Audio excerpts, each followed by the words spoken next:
looking at chapter 23.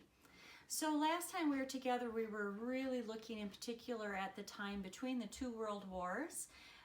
And then we were starting to talk about what happens coming out as countries are trying to rebuild, and how is that affecting what we're hearing from music that's being written and music that's being performed. And so we're going to take off from that. So just to recap a little bit, from 1918 to 1939, those are the 21 years separating the two world wars. That's where we were taking a really close look last time.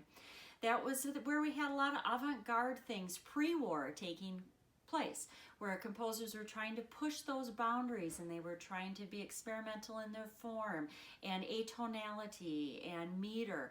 And then we turned back to the more accessible, because we had the war breaking out, we had nationalism, we had the depression of the economy that was happening as we came out of both of those wars, and people wanted more of a popular style. They wanted to reestablish norms. We had those composers that still stayed in their ways. We talked about Schoenberg and his serialism, even the depression of the 1920s, 1930s didn't do much there. We had the rise of Hitler in the 1930s. We talked about the tyranny of Stalin and Lenin, and how that was affecting the German composers in particular, and the Russian composers. All of these events help prompt this new phase that we're going to look at today of the 1950s and the 1960s. And I think in a lot of ways, what we're going to see today, investigating the 1950s and 1960s, is even more radical than that pre-war avant-garde movement that we saw before World War I. We're going to find here in the 50s, the 60s, that there's new experimentation in the arts, that the post-war economy in our country in particular is unprecedented in its growth and the prosperity that it builds. And many artists reject the conformity of the 1950s. They want to be different. They put their efforts into creating new modern styles. Technology is helping fuel this as well. We have not only the phonograph and the radios that we've talked about before being developed, but you've got the television, and you have tape recorders, and you've got more growth in radio and film. The television is enabling there to be art in the home. The tape recorder is enabling us to preserve work. So the mass audiences are easier to reach. In the 1970s and the 1980s, think how it grows even more with synthesizers and personal computers. Compositions start to include the traditional concert hall, but they're also competing with these new elements. These computers, these recording devices that are able to capture random everyday sounds. So we see a lot of experimentation. We see a lot of innovation being two drivers to, I think, sometimes some contrary movements that we think of. You've got highly intellectual movement where they're trying to control the rhythm, they're trying to serialize the dynamics, all aspects of it, almost taking Schoenberg's idea to an extreme. And then you have the other opposite of it, where composers are relinquishing control to chance. Chance music would be, there was a piece that I worked on once where the piece was broken down into 12 different sections, and before you perform the piece, you actually rolled 2 pair of die 12 times, write down the sequence of numbers that you had, and that was the sequence of the passages that you played, essentially giving you a new piece every time you performed it. So both groups, those trying to control it in more of a serialistic way, and those groups leaving things to chance, or what sometimes is called aleatoric or aleatory, both groups wanted to question the most fundamental premises of what previously guided compositions. With this new sound materials, ordinary orchestras, people thought they were antiquated, they were stuffy, they wanted new sounds. So how were they getting these new sounds? Sometimes it was out of the old instruments, it was extending the range, or it was new techniques, it was a different type of tonguing, or it was bowing with the back of the bow rather than the hair. With piano, prepared piano would be placing things inside the piano, screws or hammers or plucking strings to get a different sound than normally was there. Electronics, adding electronic medium, whether it was pitched or non-pitched to it. Adding non-musical noises, hisses or grunts or human sounds or nature sounds. Coyotes, there's a piece I performed with oboe about 10 years ago with our oboist on staff that had a track that we played along with us that had a coyote as the third voice and where it was making its sounds. With electronic music, we also see the advancing of technique here, opening up new sonic worlds that they can use. Recording devices can help reproduce, reassemble, manipulate anything, can generate sounds from scratch. The development of magnetic tape allows us to splice things to get exactly what sound we want and where we want it. So we have a type of music called music concrete.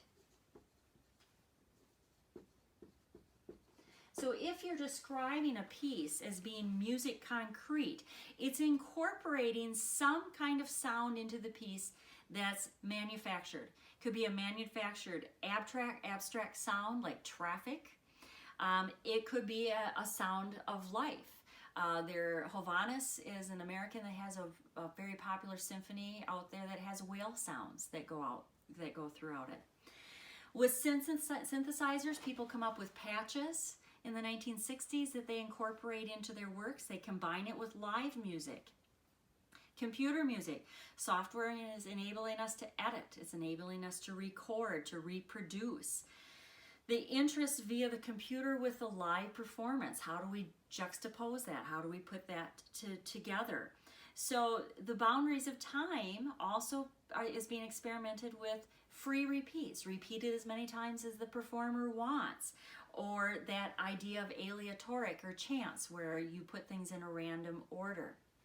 Your book has some wonderful, wonderful pieces here in chapter 23, but honestly there are so many of them we could spend 2 weeks going just through these pieces.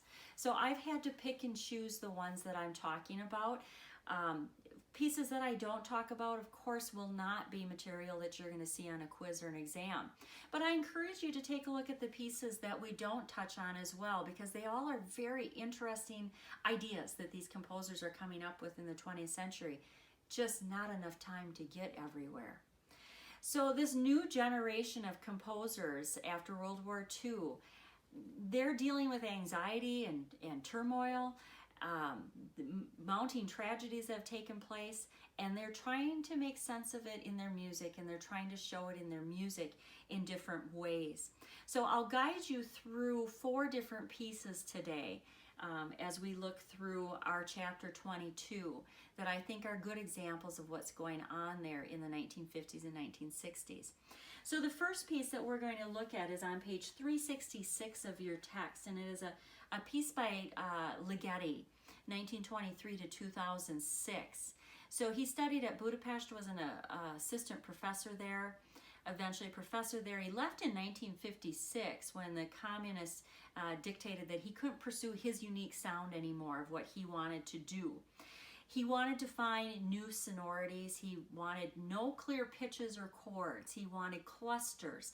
We talked about clusters chords back with the Bartók piece, whereas a chord normally has space between the pitches. It's having adjacent pitches. If I would take my hand on the piano and play 5 notes all together.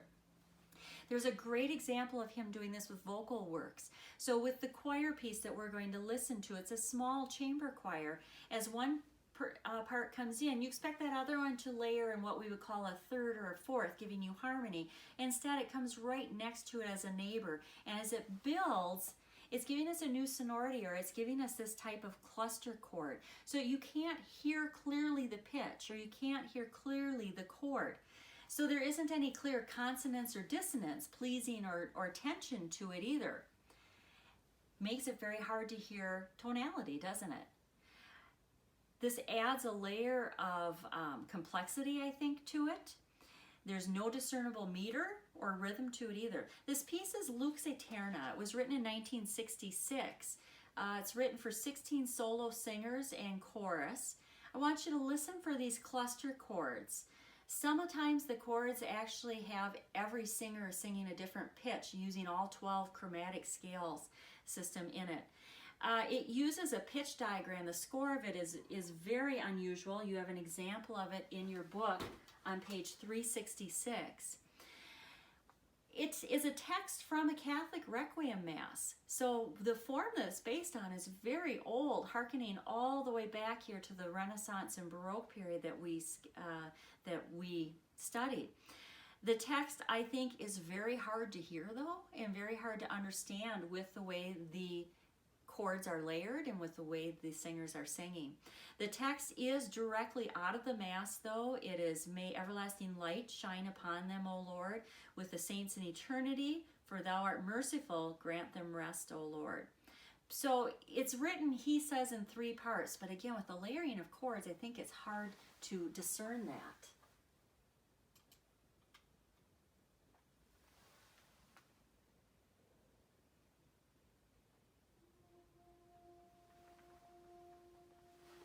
So again, on 367,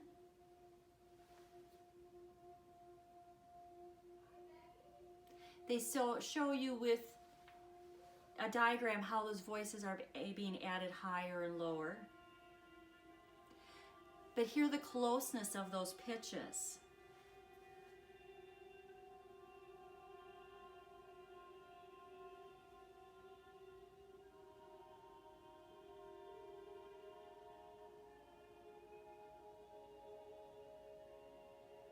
I think this is a good example too of what we've talked about with 20th century music. Does it appeal to the popular masses? Does it become that it's more interesting theoretically than orally? There's a lot of things to think about here. Interesting recording.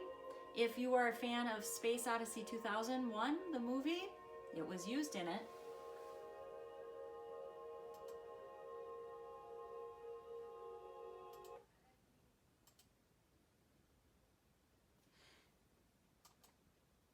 The next piece that you have in your canvas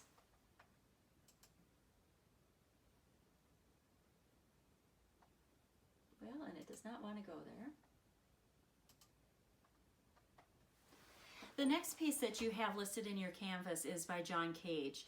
John Cage is an American, 1912 to 1992. I think consistently probably the most radical person that we'll listen to with post-war music. He studied with Schoenberg, who taught him composition techniques, although Cage isn't necessarily serialistic like he was.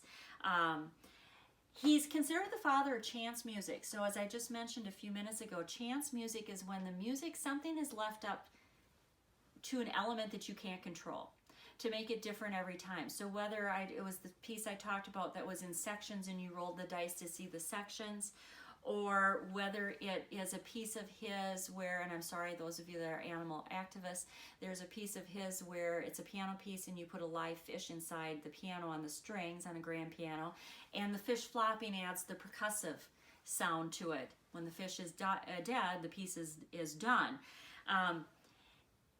He studied a lot of Zen Buddhism. He was a student of Zen Buddhism, and that led him to really think about his attitude towards music. And why should music be different than the sounds of life was a quote that he often said. What is the purpose of music? What is the purpose of order? And why not leave it to chance? He wrote a lot of prepared piano pieces. A piece of his that I performed once, I had to have some screws on specific strings. I had to have mallets, percussion mallets, to play inside the piano. I had to strum inside the piano. So that's called prepared piano, when you're taking other elements and putting it onto the strings. So he was a great composer of a lot of pieces like that. One of his more unique pieces is the piece that I have on for you. And I'm not going to pull it up.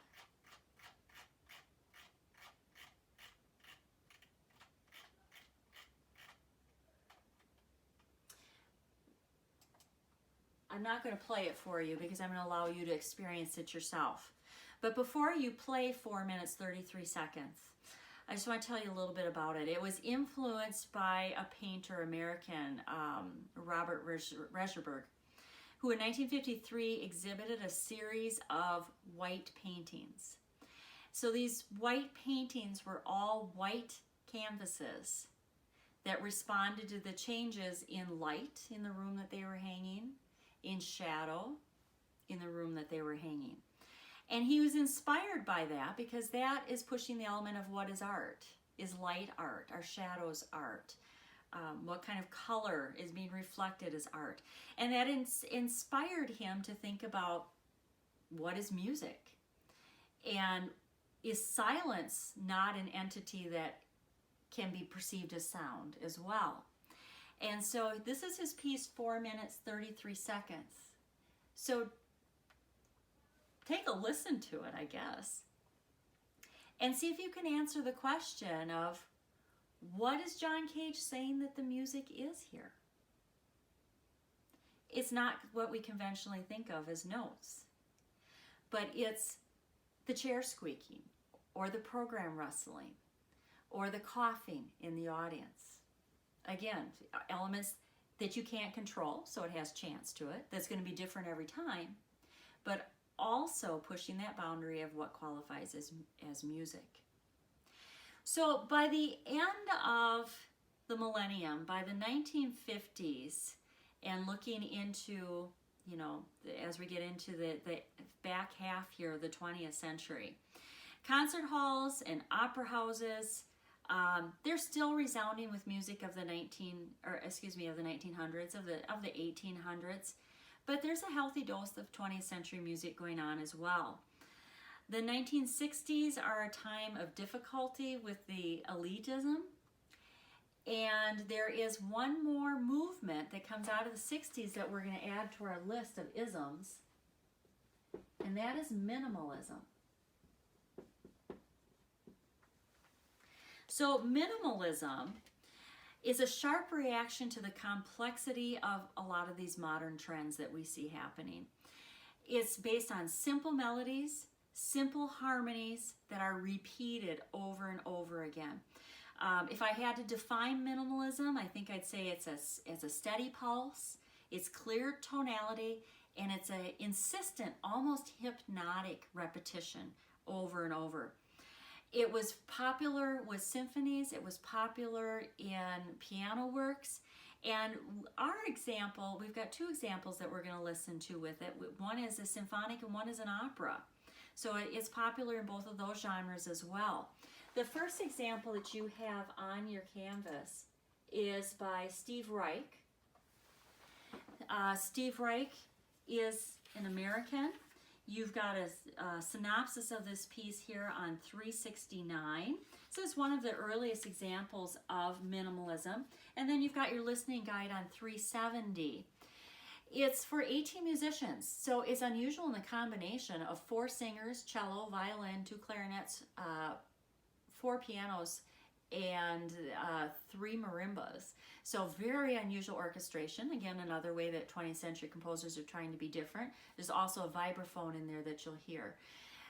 It's reminiscent of, I think, some of these repetitive rhythmic asanas that we heard back in when we were looking at global music. One of my regrets with having to shorten this course, unfortunately, with our pandemic, is that we've lost those global units that I think are so interesting.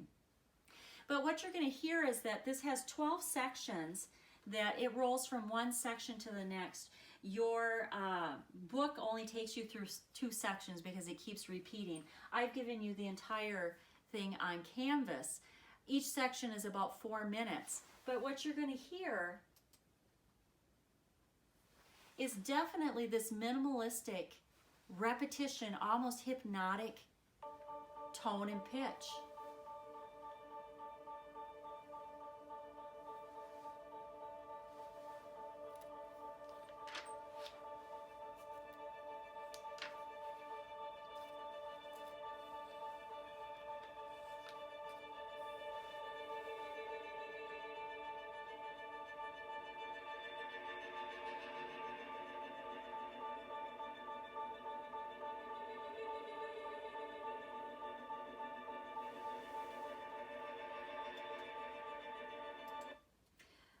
I think most people find minimalistic music very soothing, very zen-like.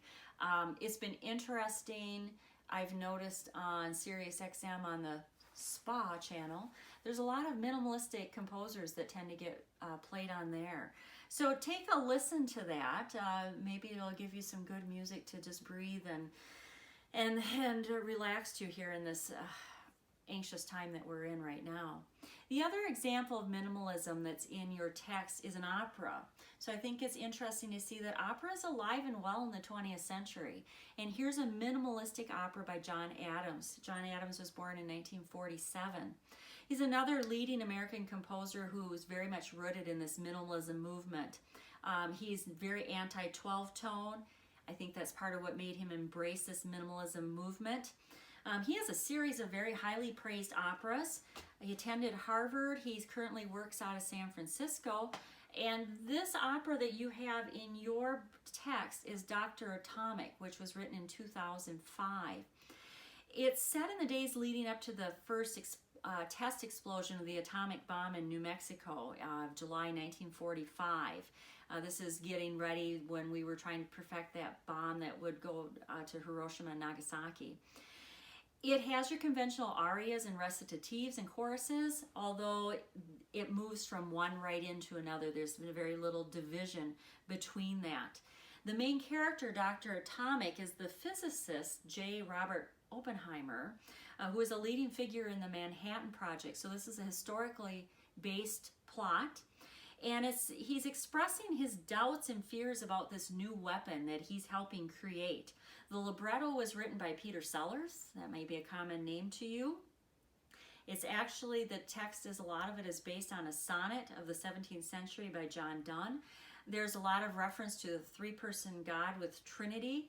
Trinity being a code name for the detonation of the bomb. Again, this all is tied to the historical events of the Manhattan Project. It's interesting. I think this minimalistic approach really enables the character to focus on his emotions. What you have on page 379, you've got a wonderful explanation of the opera on 377 and 378. But with your piece, when you listen to it on 379, what you have here is actually an aria by Dr. Atomic. And the aria is doing just what we found arias did in the beginning of opera up till this point.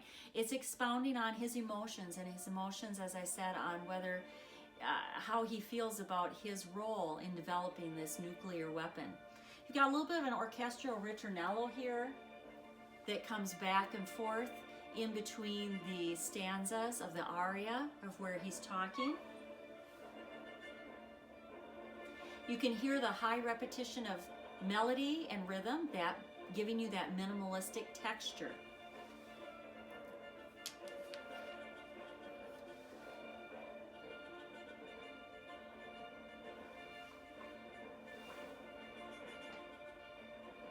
Let's move it ahead a little bit to where he's singing.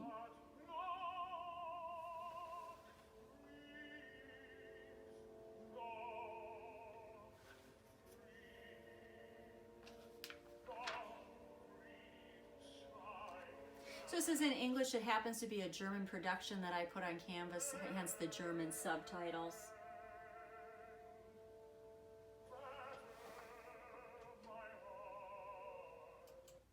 But your English words are easy to follow. Fascinating opera. If this intrigues you, both this style or this story, this would be an excellent opera to do your paper on, your paper prompt on. Speaking of John Adams, one of his other well-known operas is Nixon in China, which is about Nixon's trip to China, which was the first time we had a Western leader going into China during that communistic regime.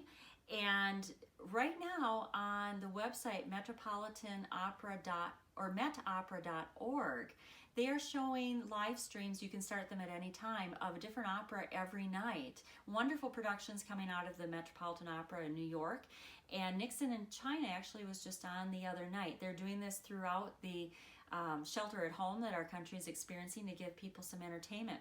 Broadway HD also is offering a free 7-day subscription. Many contemporary musicals on there, Les Mis, Kinky Boots, I think Billy Elliot might be on there. So again, those are some great opportunities for you to maybe see an opera or a musical that you haven't experienced before. So that is our look at what's happening here through the 50s and 60s. As I said, a huge amount of material. Music in the 20th century is a class in itself, with which I encourage you to take a look at investigating more if you're really interested in this time period. That is just a light gloss over in our history of Western music as we go through.